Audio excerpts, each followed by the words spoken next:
tudo bem? Fala, Senhor, hora da palavra, hora da Bíblia. Aqui é Deus quem fala, você sabe, né? Eu sou apenas um instrumento para te chamar, para te convidar, para abrirmos juntos aqui a palavra, para nós conhecermos a vontade de Deus para a nossa vida.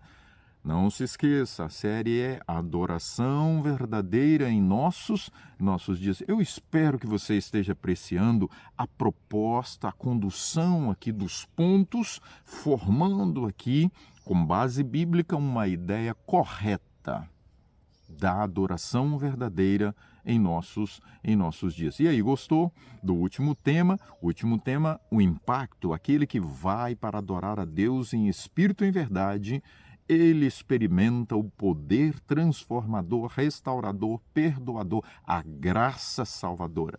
Bom, o tema de hoje, o local da adoração, o templo, ok? Ele determina a postura, as conversas e até a aparência, a vestimenta. Isso precisa ficar bem claro. Qual é a diferença entre qualquer outro lugar e o templo? Entre todos os outros lugares e o templo de adoração a Deus. Então vamos lá. Salmos 96. É preciso ficar bem claro para nós, Deus. Acima de tudo, qualquer programa, qualquer atividade que se faz no templo sagrado, ela precisa ter o aval de Deus, precisa ter a aprovação divina. Então, Salmos 96, e nós vamos partir do versículo 4, ok?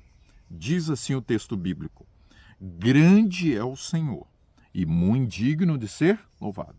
Então, ele é digno, ele fez e faz por onde ser digno de louvor, de ser engrandecido, de ser louvado. Deus tem operado na sua vida, tem lhe dado paz ao coração, Deus tem lhe restaurado as suas emoções, fortalecido os seus sentimentos e o seu coração. Pois bem, o texto bíblico segue e diz o seguinte. Agora eu te convido para o verso 6. Glória e majestade estão diante dele. Foi isso que Isaías contemplou, a glória de Deus. Mas como você contempla a glória de Deus? Às vezes você vai contemplar a glória de Deus não na direção física. A glória do amor de Deus, da bondade de Deus. Força e formosura no seu santuário. Então, na igreja, um lugar físico, ele apresenta a glória, a formosura de Deus. Verso 8: tributai ao Senhor a glória devida ao seu nome. Então, quando nós tributamos glória, louvor a Deus, é na medida do seu caráter. Nome, aqui o contexto é o caráter de Deus. E o versículo 9 diz: adorai o Senhor na beleza da sua santidade. E é interessante porque em Levítico capítulo 10 e o verso 3, diz para nós que aqueles que vão a Deus para adorar em espírito e em verdade, conforme a vontade de Deus, sabe o que vai acontecer? Leia aí o texto, vamos ler juntos. Olha o que Deus faz, como que Deus se manifesta na vida desses. É Levítico, capítulo 10 e o versículo 3. A palavra de Deus é fantástica, a palavra de Deus é maravilhosa. Goste, tenha apurado gosto no seu coração pela palavra. Olha, a palavra, ela não tem esse negócio de ser filtrada por nós, não. Ela apresenta claramente a palavra. Nós interpretamos, nós analisamos, nós avaliamos, mas nós não tiramos a essência da palavra de Deus. Capítulo 10 e o versículo 3 diz assim: e falou Moisés a Arão: isto é o que o Senhor disse: mostrarei a minha santidade naqueles que se cheguem a mim e serei glorificado diante de todo o povo. De forma muito especial, ele estava falando para os sacerdotes, para os pastores. Se nesse momento eu falo e tem um pastor que está ouvindo, amigo, eu queria te dizer que Deus espera muito de nós. Nós não somos padrão para ser seguido, mas Deus quer atuar de tal maneira em nós que através da nossa vida, do nosso comportamento, da nossa postura, o mundo possa ver Jesus em nós. A igreja espera mais de nós, entende? Amigo, se você puder estudar um pouquinho mais sobre o contexto da vida do sacerdote, o sacerdócio naquele momento, ficará bem claro. Mas isso não tira, irmãos, amigos e amigas, vocês, os membros, desta também responsabilidade. Porque Pedro diz, vós sois raça eleita, sacerdócio. Então, a mesma cobrança semelhante que Deus fazia para os sacerdotes, para os pastores, ele faz também para os membros. Então, ficou bem claro para nós aqui a santidade de Deus? Ficou bem claro. Então, agora vamos entender a questão da ordem na adoração. Eu vou ler Testemunhos para a Igreja, volume 5, página 495, diz assim: a igreja é o santuário da congregação? Devem existir aí regulamentos quanto ao tempo, isso quer dizer a hora para começar, a hora para terminar, lugar, a santidade, a forma como é conduzida a adoração e a maneira de adorar. Então, maneira de adorar, sacro ou profano, ok? Testemunhos para a Igreja, volume 5. Entendeu bem? Então, a igreja, ele é um local aonde deve existir ali regulamentos, tá certo? Agora, segundo, vamos ver aqui algo muito interessante. Cristo em seu santuário, página 30 e 31. Os sacerdotes não deveriam entrar no santuário com sapatos nos pés. Partículas de pó que a ele se apegavam profanariam o lugar santo. Desta maneira, ensinava-se a lição de que toda contaminação devia ser removida daqueles que se aproximavam da presença de Deus. Ficou claro? Todos que vão à presença de Deus. Você não está em qualquer lugar. Você não está na presença de qualquer um. Você não está na presença de um igual a você. Não quer dizer que você deva desrespeitar aqueles que são iguais. Muito pelo contrário. Porém, na presença de Deus, as coisas são bem diferentes. Deus chegou para Moisés, entenda bem, e ele diz, e me farão um santuário. O santuário é para mim, para que eu possa estar ali presente, para que eu possa habitar. Então, todas as vezes que nós vamos à presença do Senhor, esteja bem claro para nós, nós estamos na presença de um ser santo. E esse lugar é um lugar que exige santidade. Nós não devemos podemos ir com o coração impuro e deixar a pureza de Deus tocar como a brasa viva para nos purificar, ok? Aí nós encontramos em Êxodo 40, assim que Moisés levantou o tabernáculo, olha o que aconteceu, a glória encheu o tabernáculo, a presença de Deus. A mesma coisa aconteceu com Salomão, está lá em 2 Crônicas, capítulo 6, o verso 40 e 41, olha o que ele disse, ó meu Deus, estejam os teus olhos abertos e os ouvidos atentos à oração que se fizer neste lugar. Levanta-te e entra para o teu repouso, tu e a arca do teu poder, os teus sacerdotes se revistam de salvação e os seus santos se alegrem do bem. Queridos, é esta a maravilha que Deus quer fazer, operar em nós quando nós estivermos na sua presença. E segue ali o contexto no capítulo 7 de 2 Crônicas, verso 14 ao verso 16. aonde toda aquela solenidade e o que Salomão agora apresenta para a igreja, para os adoradores naquele momento a respeito do local especial. Zacarias capítulo 6 também fala que o Senhor iria edificar o templo. Quando nós vamos ao templo de Deus, Deus edifica o nosso templo, o santuário da nossa alma. É uma coisa impressionante que acontece. A edificação, a santificação, o selamento, a obra da restauração da imagem divina em nós acontece de forma muito especial na igreja, no templo sagrado, ok? Então, vamos lá.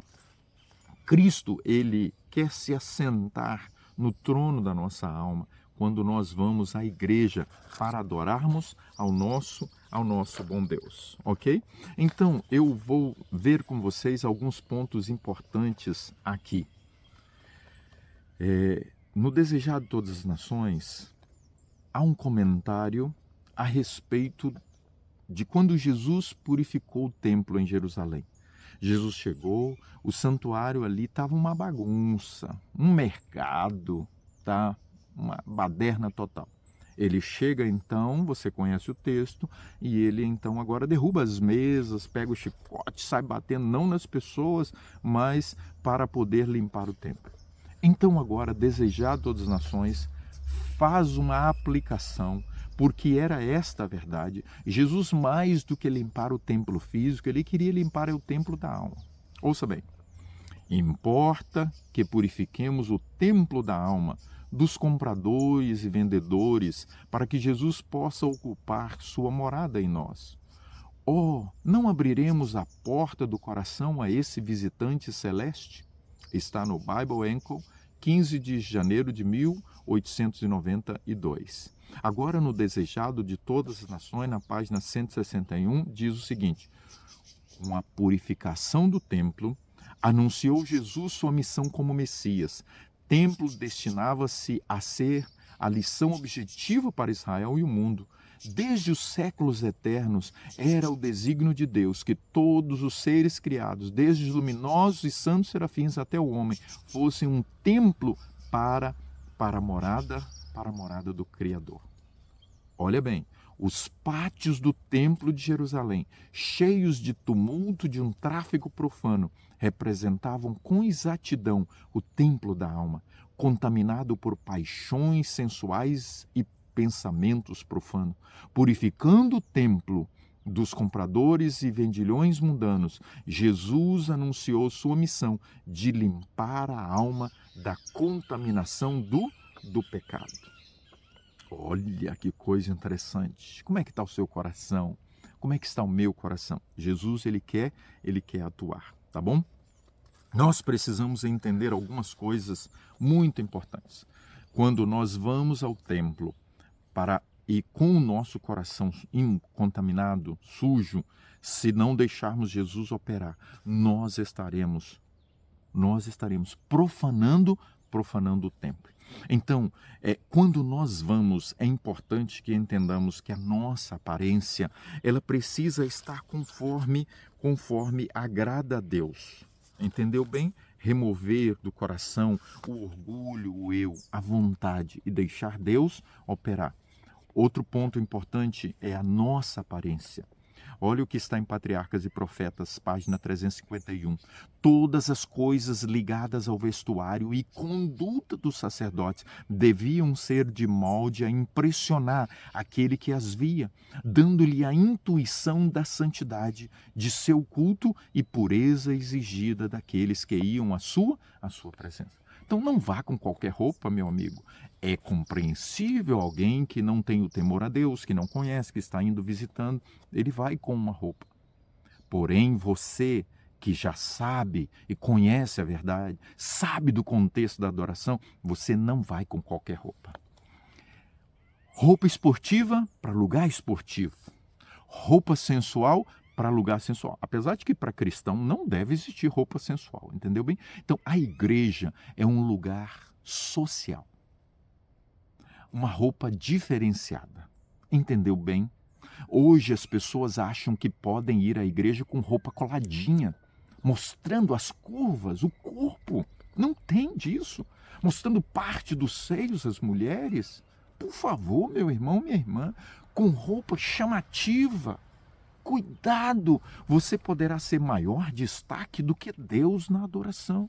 E aí, sabe o que acontece? Reprovado. O espírito do adorador, a postura, o comportamento e vestimenta na adoração deve expressar noção clara de onde estão e a quem adoramos. Não estamos diante e nem oferecendo um culto a um igual. Mais um pouquinho para nós, profetas e reis. A verdadeira reverência a Deus é inspirada pelo senso de sua infinita grandeza e a noção da sua santa presença. A ocasião e o lugar de adoração são sagrados, porque Deus está ali. Ok? Está muito claro para nós aqui essa questão de que olha o que Deus disse para Moisés: tire os sapatos. Olha o que Deus disse para Josué: tire as sandálias dos pés. Eles precisam, porque o lugar em que estás é santo. Você não está em qualquer lugar, você não está na presença de qualquer um. Deus está falando claramente: por misericórdia, meu irmão e minha irmã, não vá ao templo de qualquer maneira, com qualquer espírito no seu coração. Nós devemos entender, nós devemos ir para adorar para a glória de Deus.